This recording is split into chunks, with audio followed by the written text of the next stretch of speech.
Uno sfregio insopportabile al patrimonio artistico della città nel cuore del centro storico. Nella notte un'auto ha imboccato a folle velocità la salita pedonale che porta su Ponte San Michele. Risultato? L'imponente colonnina paracarro in pietra travolta e divelta. Il muro di contenimento laterale del ponte è completamente abbattuto per una decina di metri.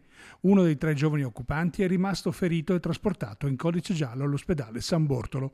Uno scempio che ha fatto reagire indignata la città. Sul ponte del 1626, l'unico di forma veneziana ad unica campata a Vicenza, in matinato è stato un continuo il via vai di cittadini che hanno voluto verificare di persona quanto accaduto. I rappresentanti delle forze politiche di opposizione in comune hanno indetto una conferenza stampa lampo. Accertare le responsabilità di questo increscioso fatto, uno dei tanti che sta investendo la città di Vicenza ed il centro storico in particolare.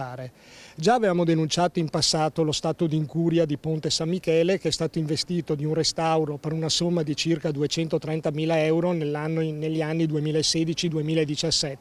Ora ci troviamo di fronte a questo grave danneggiamento.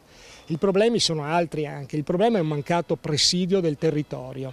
Le forze dell'ordine stanno facendo la loro parte, non mi sembra che l'amministrazione stia facendo altrettanto. E poi anche chiedere che chi ha sbagliato risarcisca, perché questo è un danno importante, qui siamo sicuramente intorno ai 100.000 euro di danni.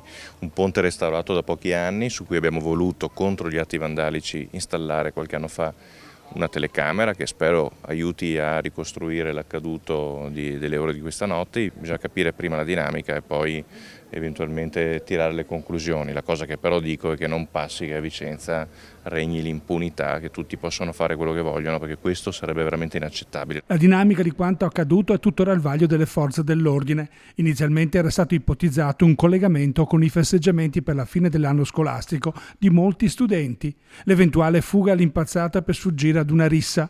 Resta il fatto che l'auto non poteva transitare qui, tantomeno ad una velocità inaudita che poteva portare ad un epilogo ancora più tragico.